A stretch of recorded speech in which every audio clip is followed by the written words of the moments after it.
ದಕ್ಷಿಣ ಕನ್ನಡ ಜಿಲ್ಲೆಯ ಜೀವನದಿ ನೇತ್ರಾವತಿ ಗಬ್ಬೆದ್ದು ನಾರ್ತಾ ಇದೆ. ಸಮುಚ್ಚಯಗಳ ಶೌಚಾಲಯದ ತ್ಯಾಜ್ಯ ಸೇರಿ ಪರಿಸರ ದುರ್ನಾತ. ರಾತ್ರೋರಾತ್ರಿ ನದಿಗೆ ತ್ಯಾಜ್ಯ ಬಿಡ್ತಾ ಇದ್ರು ಅಧಿಕಾರಿಗಳು ಮಾತ್ರ ಮೌನ. ನೇತ್ರಾವತಿ ಮಲಿನ ಸ್ವಚ್ಛತೆ ಯಾವಾಗ?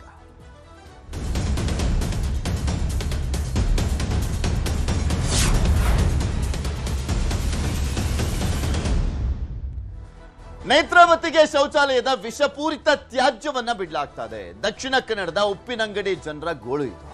ಅಧಿಕಾರಿಗಳ ನಿರ್ಲಕ್ಷ್ಯ, ಸಾರ್ವಜನಿಕರು ಆಕ್ರೋಶವನ್ನ ವ್ಯಕ್ತಪಡಿಸ್ತಾ ಇದ್ದಾರೆ. ನೇತ್ರಾವತಿಗೆ ಶೌಚಾಲಯದ ವಿಷಪೂರಿತ ತ್ಯಾಜ್ಯವನ್ನ ಬಿಡಲಾಗ್ತಾ ಇದೆ. ದಕ್ಷಿಣ ಕನ್ನಡದ ಉಪ್ಪಿನಂಗಡಿ ಜನರ ಗೋಳು ಇದು. ಅಧಿಕಾರಿಗಳು ನಿರ್ಲಕ್ಷ್ಯವನ್ನ ವಹಿಸಿದ್ದಾರೆ, ಸಾರ್ವಜನಿಕರು ಆಕ್ರೋಶವನ್ನ ವ್ಯಕ್ತಪಡಿಸ್ತಾ ಇದ್ದಾರೆ ತ್ಯಾಜ್ಯವನ್ನ ಬಿಡ್ತಾ ಇರುವಂತೆ ಹಿನ್ನೆಲೆಯಲ್ಲಿ. ಸಾಕಷ್ಟು ದಿನಗಳಿಂದ ಇರುವಂತಹ ಆಕ್ರೋಶ. ಎಷ್ಟೇ ಬಾರಿ ಅಧಿಕಾರಿಗಳಿಗೆ ಮನವಿ ಮಾಡಿಕೊಂಡ್ರು ಕೂಡ ಆ ಅವ್ಯವಸ್ಥೆಯನ್ನ ಸರಿ ಮಾಡ್ತಾ ಇಲ್ಲ, ಸರಿಯಾದ ವ್ಯವಸ್ಥೆಯನ್ನ ಮಾಡ್ಕೊಡ್ತಾ ಇಲ್ಲ. ಹಾಗಾದ್ರೆ ಅಲ್ಲಿ ಯಾವ ರೀತಿಯಾದಂತಹ ಒಂದು ಸಂಕಷ್ಟ ಇದೆ, ಜನರು ಆಕ್ರೋಶವನ್ನ ವ್ಯಕ್ತಪಡಿಸ್ತಾ ಇದ್ದಾರೆ, ತ್ಯಾಜ್ಯ ನೀರು ಮಿಕ್ಸ್ ಆಗ್ತಾ ಇದೆ, ಅದರ ಕುರಿತಾದ ಒಂದು ರಿಪೋರ್ಟ್ ಇದೆ, ನೋಡ್ಕೊಂಬರೋಣ.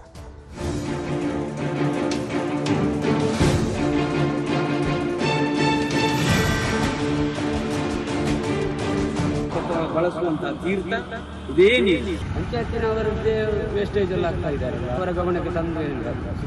ದಕ್ಷಿಣ ಕನ್ನಡ ಜಿಲ್ಲೆಯ ಜೀವನದಿ ನೇತ್ರಾವತಿ ಈ ಬಾರಿ ಮುಂಗಾರು ಕೈಕೊಟ್ಟಿದೆ. ನದಿಗೆ ಮಳೆ ನೀರು ಹರಿಯದಿದ್ರೂ ವಸತಿ ಶೌಚಾಲಯದ ತ್ಯಾಜ್ಯ ಸೇರಿದಂತೆ ಮಲಿನ ನೀರು ಮಾತ್ರ ಎಗ್ಗಿಲ್ಲದೆ ಹರಿಯುತ್ತಿದೆ. ಇದು ನಾಗರಿಕ ಸಮಾಜ ತಲೆ ತಗ್ಗಿಸುವಂತಾಗಿದೆ. ವಸತಿ ಸಮುಚ್ಚಯದಿಂದ ಹರಿದು ಸಂಗ್ರಹವಾಗಿರುವ ಮಲಿನ ನೀರು ನೇತ್ರಾವತಿ ನದಿ ಸೇರುತ್ತಿದೆ. ಈ ದೃಶ್ಯಗಳನ್ನು ಸೆರೆ ಹಿಡಿದು ಪರಿಸರ ಪ್ರೇಮಿಗಳು ಸಂಬಂಧಪಟ್ಟವರ ಗಮನಕ್ಕೆ ತಂದರೂ ಯಾವ ಪ್ರಯೋಜನವೂ ಆಗಿಲ್ಲ. ತ್ಯಾಜ್ಯ ವಿಲೇವಾರಿಯನ್ನ ವೈಜ್ಞಾನಿಕವಾಗಿ ನಿರ್ವಹಿಸುವ ಅವಕಾಶ ಇದ್ರೂ ಅದನ್ನ ಮಾಡದೆ ರಾತ್ರಿ ಹೊತ್ತು ನೇರವಾಗಿ ನದಿಗೆ ಬಿಡುವುದರಿಂದ ದುರ್ನಾತ ಬೀಳ್ತಿದೆ. ಇದರಿಂದ ಊರಿಗೆ ಬರೋ ಅತಿಥಿಗಳು ವಾಪಸ್ ಹೋಗಿರೋ ಘಟನೆಗಳು ನಡೆದಿವೆ. ಆದರೆ ದುರಂತ ಮತ್ತು ದುರ್ವ್ಯವಸ್ಥೆಯ ಪರಾಕಾಷ್ಠತೆ ಎನ್ನುವ ಹಾಗೆ ಕೊಳಚೆ ನೀರುಗಳು ನದಿಯನ್ನು ಸೇರ್ತಾ ಇದ್ದವು ಈ ತನಕ. ಆದರೆ ಈಗ ಇತ್ತೀಚಿನ ದಿನಗಳಲ್ಲಿ, ಇತ್ತೀಚಿನ ವರ್ಷಗಳಲ್ಲಿ ಶೌಚಾಲಯದ ವಸತಿ ಸಮುಚ್ಚಯದ ಶೌಚಾಲಯದ ತ್ಯಾಜ್ಯಗಳನ್ನು ನೇರವಾಗಿ ನದಿಗೆ ಬಿಡ್ತಾ ಇದ್ದಾರೆ ಅನ್ನುವಂಥ ಒಂದು ಟೀಕೆ ಇತ್ತು. ಇಲ್ಲಿನ ಶೌಚಾಲಯದ ತ್ಯಾಜ್ಯದ ದುರ್ವಾಸನೆ ಪರಿಸರದಾದ್ಯಂತ ಪ್ರಸರಿಸ್ತಾ ಇದೆ. ಅವರ ಮನೆಗೆ ಬಂದಂತ ಅತಿಥಿಗಳು ಆ ದುರ್ವಾಸನೆಯಿಂದ ಕಂಗೆಟ್ಟು ಮನೆಯಿಂದಲೇ ನಿರ್ಗಮಿಸಿದಂತ ಘಟನಾವಳಿಗಳು ಕೂಡ ನಡೆದಿತ್ತು. ಈ ಮಟ್ಟದ ಸಮಸ್ಯೆಗಳನ್ನ ನಾವು ಈ ಭಾಗದಲ್ಲಿ ಕಾಣ್ತಾ ಇದ್ದೇವೆ ಅಂತ ಹೇಳಿದ್ರೆ ಬಹಳ ದುರಂತ.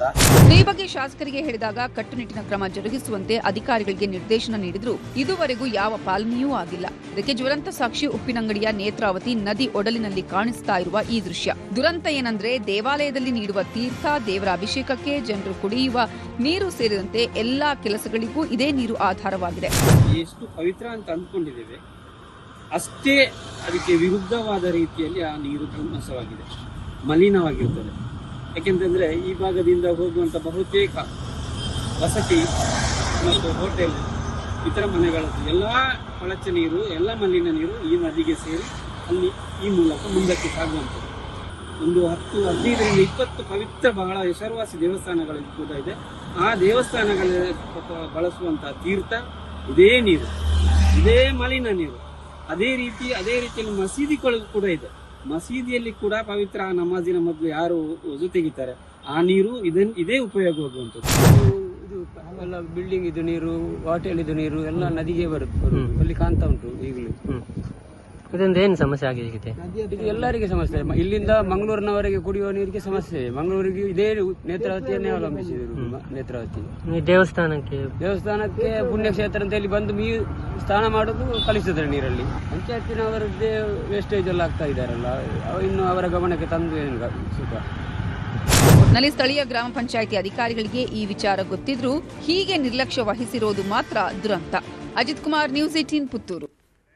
ಇದ್ರ ಬಗ್ಗೆ ಇನ್ನಷ್ಟು ಮಾಹಿತಿಯನ್ನು ಕೊಡ್ತಾ ಹೋಗ್ತಾರೆ ನಮ್ಮ ಪುತ್ತೂರಿನ ಪ್ರತಿನಿಧಿ ಅಜಿತ್ ಕುಮಾರ್ ನಮ್ಮ ಜೊತೆ ನೇರ ಸಂಪರ್ಕದಲ್ಲಿ ಜಾಯ್ನ್ ಆಗಿದ್ದಾರೆ. ಅಜಿತ್, ಸಾಕಷ್ಟು ವರ್ಷಗಳಿಂದ ಈ ಸಮಸ್ಯೆ ಇದ್ರೂ ಕೂಡ ಅಧಿಕಾರಿಗಳು ಯಾಕೆ ನಿರ್ಲಕ್ಷ್ಯವನ್ನು ವಹಿಸ್ತಾ ಇದ್ದಾರೆ, ಯಾಕೆ ಕ್ರಮ ಕೈಗೊಳ್ತಾ ಇಲ್ಲ? ದಕ್ಷಿಣ ಕನ್ನಡ ಜಿಲ್ಲೆಯ ಪ್ರಮುಖ ಜೀವ ನದಿಯಾಗಿರುವಂತಹ ನೇತ್ರಾವತಿ ವರ್ಷಕ್ಕೆ ಮಲಿನ ಆಗ್ತಾ ಇದೆ. ಯಾಕಂದ್ರೆ ಸಾಮಾನ್ಯವಾಗಿ ಈ ಒಂದು ನದಿಗೆ ಹೆಚ್ಚಾಗಿ ಕೊಳಚೆ ನೀರನ್ನು, ಅಂದ್ರೆ ಹೋಟೆಲ್ ಇತರ ಅಂಗಡಿಗಳ ಕೊಳಚೆ ನೀರನ್ನು ಬಿಡಲಾಗ್ತಿತ್ತು. ಆದ್ರೆ ಇತ್ತೀಚಿನ ದಿನಗಳಲ್ಲಿ ಈ ಕೊಳಚೆ ನೀರಿನ ಜೊತೆಗೆ ಇದೀಗ ವಸತಿ ಸಮುಚ್ಚಯಗಳ ಮತ್ತು ಮನೆಗಳ ಶೌಚಾಲಯದ ನೀರನ್ನು ನಿರಂತರವಾಗಿ ಡೈರೆಕ್ಟ್ ಆಗಿ ಬಿಡುವಂತ ಒಂದು ವ್ಯವಸ್ಥೆ ಆಗ್ತಾ ಇದೆ. ಅದು ಅಲ್ಲದೆ ಈ ಒಂದು ನೀರನ್ನು ಕೊಳವೆ ಮೂಲಕ ರಾತ್ರಿ ಹೊತ್ತಲ್ಲಿ ಈ ನದಿಗೆ ಬಿಡುವಂತ ವ್ಯವಸ್ಥೆ ಆಗ್ತಾ ಇದೆ. ಈ ಕಾರಣಕ್ಕಾಗಿ ಈ ಒಂದು ನದಿಯ ತೀರದಲ್ಲಿರುವಂತಹ ಮುಖ್ಯವಾಗಿ ಉಪ್ಪಿನಂಗಡಿಯಲ್ಲಿರುವಂತಹ ಸಹಸ್ರಲಿಂಗೇಶ್ವರ ದೇವಸ್ಥಾನ ಅಂದ್ರೆ ದಕ್ಷಿಣ ಕಾಶಿ ಎನ್ನುವಂತ ಒಂದು ಪ್ರಸಿದ್ಧಿಯನ್ನು ಕೂಡ ಈ ಒಂದು ದೇವಸ್ಥಾನ ಹೊಂದಿರುವಂತದ್ದು. ಈ ದೇವಸ್ಥಾನದಲ್ಲಿ ಪಿತ್ತ ಪ್ರದಾನ ಮಾಡುವಂತಹ ಒಂದು ವ್ಯವಸ್ಥೆ ಕೂಡ ನಿರಂತರವಾಗಿ ನಡೆಯುವಂತದ್ದು. ಓಕೆ, ಡಿಸ್ಟರ್ಬೆನ್ಸ್ ಇದೆ, ಮತ್ತೊಮ್ಮೆ ಸಂಪರ್ಕ ಮಾಡುವಂತ ಪ್ರಯತ್ನ ಮಾಡ್ತೀವಿ. ಅಜಿತ್, ನೋಡ್ತಾ ಇದ್ವಲ್ಲ ಅಲ್ಲಿ ಸ್ನಾನಘಟ್ಟಗಳಲ್ಲಿ ಏನ್ ತ್ಯಾಜ್ಯ ನೀರಿರುತ್ತೆ ಅದನ್ನ ನದಿಗೆ ಬಿಡ್ಲಾಗ್ತಾ ಇದೆ. ಮತ್ತೊಂದ್ ಕಡೆ ಅಲ್ಲಿ ಮಸೀದಿಗಳಾಗಿರ್ಬೋದು, ಶೌಚಕ್ಕೆ ಯೂಸ್ ಮಾಡ್ತಾ ಇರುವಂತ ನೀರು ಎಲ್ಲ ಮಲಿನ ಆಗಿ ನಂತರ ನದಿಗೆ ಸೇರ್ತಾ ಇರುವಂಥದ್ದು, ಕೊಳಚೆ ನೀರು ಆಗ್ತಾ ಇದೆ, ಅದನ್ನೇ ಕುಡಿಲಿಕ್ಕೂ ಕೂಡ ಬಳಸಲಾಗ್ತಾ ಇರುವಂತ ಹಿನ್ನೆಲೆಯಲ್ಲಿ ಸಾಕಷ್ಟು ಸಾಂಕ್ರಾಮಿಕ ರೋಗಗಳು ಬರ್ತವೆ. ಇದನ್ನ ಸರಿಪಡಿಸಬೇಕು ಅಂತ ಅಧಿಕಾರಿಗಳಲ್ಲಿ ಮನವಿಯನ್ನ ಮಾಡ್ಕೊಂಡೇ ಬರ್ತಾ ಇದ್ದಾರೆ. ಸಾಕಷ್ಟು ವರ್ಷಗಳಿಂದ ಇರುವಂತ ಸಮಸ್ಯೆ ಇದು. ಆದ್ರೂ ಕೂಡ ಎಚ್ಚೆತ್ತುಕೊಳ್ತಾ ಇಲ್ಲ ಅಲ್ಲಿನ ಅಧಿಕಾರಿಗಳು. ಎಷ್ಟು ಮನವಿ ಮಾಡಿದ್ರು ಕೂಡ ಅವರು ಎಚ್ಚೆತ್ತುಕೊಳ್ತಾ ಇಲ್ಲ. ದಯವಿಟ್ಟು ಈ ಒಂದು ವ್ಯವಸ್ಥೆಯನ್ನ ಸರಿಪಡಿಸ್ಕೊಡಿ ಅಂತ ಮಾಧ್ಯಮದ ಮುಂದೆ ಬಂದು ಅಳಲನ್ನ ತೋಡ್ಕೊಳ್ಳುವಂತ ಪರಿಸ್ಥಿತಿ ನಿರ್ಮಾಣವಾಗಿದೆ. ಆಲ್ರೆಡಿ ತೋರಿಸ್ತಾ ಇದ್ವಿ ಈ ಸುದ್ದಿಯನ್ನ. ಅಟ್ಲೀಸ್ಟ್ ಈಗಲಾದ್ರೂ ಅಧಿಕಾರಿಗಳು ಎಚ್ಚೆತ್ತುಕೊಳ್ತಾರಾ, ಇರುವಂತ ಸಮಸ್ಯೆಯನ್ನ ಬಗೆಹರಿಸ್ತಾರಾ ಅನ್ನುವಂಥದ್ದನ್ನ ಕಾದ್ ನೋಡ್ಬೇಕಾಗಿದೆ. ಯಾಕೆಂದ್ರೆ ಇದು ಬರೀ ಒಂದೆರಡು ನದಿಗಳ ಸಮಸ್ಯೆ ಅಲ್ಲ, ಆಲ್ಮೋಸ್ಟ್ ಎಲ್ಲಾ ಕಡೆನೂ ಕೂಡ ಯಾವ್ಯಾವ ಊರುಗಳಲ್ಲಿ ಹಾದು ಹೋಗುತ್ತಲ್ಲ ನದಿ, ಅಲ್ಲೆಲ್ಲ ಇದೇ ಕೆಲಸವನ್ನ ಮಾಡ್ಲಾಗ್ತಾ ಇದೆ. ತ್ಯಾಜ್ಯದ ನೀರನ್ನ ಅಂದ್ರೆ ಅದಕ್ಕೆ ಮಿಕ್ಸ್ ಮಾಡುವಂತ ಕೆಲಸ ಆಗ್ತಾ ಇದೆ, ಅದನ್ನ ವ್ಯವಸ್ಥೆ ಮಾತ್ರ ಸರಿ ಮಾಡ್ತಾ ಇಲ್ಲ. ಇದೇ ವಿಚಾರಕ್ಕೆ ಸಂಬಂಧಪಟ್ಟಂತೆ ಮಾತಾಡ್ಲಿಕ್ಕೆ ನಮ್ಮ ಜೊತೆ ನವೀನ್ ಅಂತ PDO ದೂರವಾಣಿ ಸಂಪರ್ಕದಲ್ಲಿದ್ದಾರೆ. ನಮಸ್ಕಾರ ನವೀನ್ ಅವರೇ. ನಮಸ್ತೆ ಸರ್, ಅಲ್ಲಿ ತ್ಯಾಜ್ಯ ನೀರು ಮಿಕ್ಸ್ ಆಗ್ತಾ ಇದೆ ನದಿಗೆ. ಸಾಕಷ್ಟು ಬಾರಿ ಮನವಿ ಮಾಡ್ಕೊಂಡ್ರು ಕೂಡ ಯಾರು ಎಚ್ಚೆತ್ಕೊಳ್ತಾ ಇಲ್ಲ ಅಧಿಕಾರಿಗಳು ಅನ್ನುವಂಥದ್ರ ಬಗ್ಗೆ ಅಲ್ಲಿನ ಜನ ಆಕ್ರೋಶ ವ್ಯಕ್ತಪಡಿಸ್ತಾ ಇದ್ದಾರೆ. ನಿಮ್ ಗಮನಕ್ಕೆ ಬಂದಿಲ್ವಾ ಇದು? ಬಂದಿದೆ ಸರ್, ಅದು ಅರ್ಬನ್ ಆಗಿಬಿಟ್ಟಿದೆ. ಈಗ ನಾವು ಕೇಶವರ್ ಪ್ರಾಜೆಕ್ಟ್ ಅಲ್ಲಿ UGD ಪ್ರಾಜೆಕ್ಟ್ DPR ಮಾಡಿ ಕೊಟ್ಟಿದ್ದೇವೆ. ಈಗಾಗಲೇ ಅದು ಮೋಸ್ಟ್ಲಿ ಸ್ಯಾಂಕ್ಷನ್ ಆಗುತ್ತೆ ಸರ್. ಅದು ಏನ್ ಸ್ಯಾಂಕ್ಷನ್ DPR ಅಂದ್ರೆ ಅದು 10 crore ಪ್ರಾಜೆಕ್ಟ್ ಸರ್. ಇದು 1 year ಬೇಕು ಸರ್. ಈಗ ಆಲ್ರೆಡಿ ನಾವೀಗ ಹೋಟೆಲ್ಸ್ಗೆ ಎಲ್ಲ ರೆಸ್ಟ್ರಿಕ್ಷನ್ ಮಾಡಿದ್ದೇವೆ ಸರ್. ಅವರಿಗೆ ಸ್ವಲ್ಪ ಕ್ಲಿಯರ್ ಮಾಡಿ ಡೈರೆಕ್ಟ್ ಆಗಿ ಬಿಡುವುದನ್ನು ಸ್ವಲ್ಪ ಬೇರೆ ಅಲ್ಲಿ ನಮಗೆ ಯಾವುದೇ ಅಲ್ಲಿ ಬೇರೆ ಪ್ಲಾನ್ ಇಲ್ಲ ಸರ್. ಅಲ್ಲಿ ಏನು ಪ್ಲಾನ್ ಇಲ್ಲ, ಸೀದಾ ಅದಕ್ಕೆ ಹೋಗ್ಬೇಕು, ಅದಕ್ಕೆ ಆಲ್ಟರ್ನೇಟಿವ್ ವೇಸೇ ಇಲ್ಲ ಸರ್. ಅದಕ್ಕೆ ನಾವು ಪ್ರಾಜೆಕ್ಟ್ ಎಲ್ಲ ಹೆವಿ ಗ್ರಾಮ ಪಂಚಾಯತ್ ಲೆವೆಲ್ ಅಲ್ವಾ, ಸ್ವಲ್ಪ 10 crore ಪ್ರಾಜೆಕ್ಟ್ ಮಾಡಿದ್ದೇವೆ ಸರ್. ಅದು DPR ದೊಡ್ಡ ಸಿಟಿ ಆಗಿಬಿಟ್ಟಿದೆ ಅದು. ಅದಕ್ಕೆ ಸ್ವಲ್ಪ ಕಷ್ಟ ಆಗಿದೆ. ನಾವು ಮ್ಯಾಕ್ಸಿಮಮ್ ಈಗ ಎಲ್ಲ ಫೀಲ್ಡ್ ವಿಸಿಟ್ ಮಾಡಿ ಸ್ವಲ್ಪ ಕಂಟ್ರೋಲ್ ಮಾಡ್ತಾ ಇದ್ದೇವೆ ಸರ್. ದೊಡ್ಡ ಸಮಸ್ಯೆ ಇದು. ಶಾಸಕರ ಗಮನಕ್ಕೆಲ್ಲ ಬಂದಿದ್ರು ಅವರು ಸುಮ್ಮನೆ ಆಗ್ಬಿಟ್ಟಿದಾರ, ಏನು ಮಾಡಕ್ಕಾಗಲ್ಲ ಅಂತ? ಇಲ್ಲ ಸರ್, ಅವರು ತುಂಬಾ ಪ್ರಯತ್ನ ಪಡ್ತಿದ್ದೇವೆ. ನಾವು ಇವನ್ 5 years ಇಂದ ಟ್ರೈ ಮಾಡ್ತಾ ಇದ್ದೇವೆ ಸರ್ UGD ಮಾಡಬೇಕು ಅಂತ. ಆದ್ರೆ ಅದು ಗ್ರಾಮ ಪಂಚಾಯತ್ ಲೆವೆಲ್ ಅಂತ ಸ್ವಲ್ಪ ಸ್ಯಾಂಕ್ಷನ್ ಮಾಡ್ಲಿಕ್ಕೆ ಸ್ವಲ್ಪ ಕಷ್ಟ ಆಗ್ತಾ ಉಂಟು, ಹೆವಿ ಪ್ರಾಜೆಕ್ಟ್ ಅಂತ ಕಾರಣ. ಈ ಸಲ ಕೇಶವರಲ್ಲಿ ಇಟ್ಟಿದ್ದೇವೆ ಸರ್, ಅದು ಸ್ಯಾಂಕ್ಷನ್ ಆಗಿದೆ ಸರ್. ಸ್ಯಾಂಕ್ಷನ್ ಆಗಿದೆಯಾ? ಹೌದು ಸರ್. ಈ ಆ ಪ್ರಾಜೆಕ್ಟ್ ಅಂದ್ರೆ ಈಗ ಆಲ್ಟರ್ನೇಟಿವ್ ಅಂದ್ರೆ ಏನ್ ಮಾಡ್ಬೋದು ಆ ಪ್ರಾಜೆಕ್ಟ್ ಮುಖಾಂತರ? ಆ ಪ್ರಾಜೆಕ್ಟ್ ಮುಖಾಂತರ ಈ ಸಿಟಿಯಲ್ಲಿ UGD STP ಮಾಡಿಬಿಟ್ಟು ಪ್ಯೂರಿಫೈ ಮಾಡಿಬಿಟ್ಟು ಬಿಡುವ ಪ್ಲಾನ್ ಅದರಲ್ಲಿ ಇದೆ ಸರ್.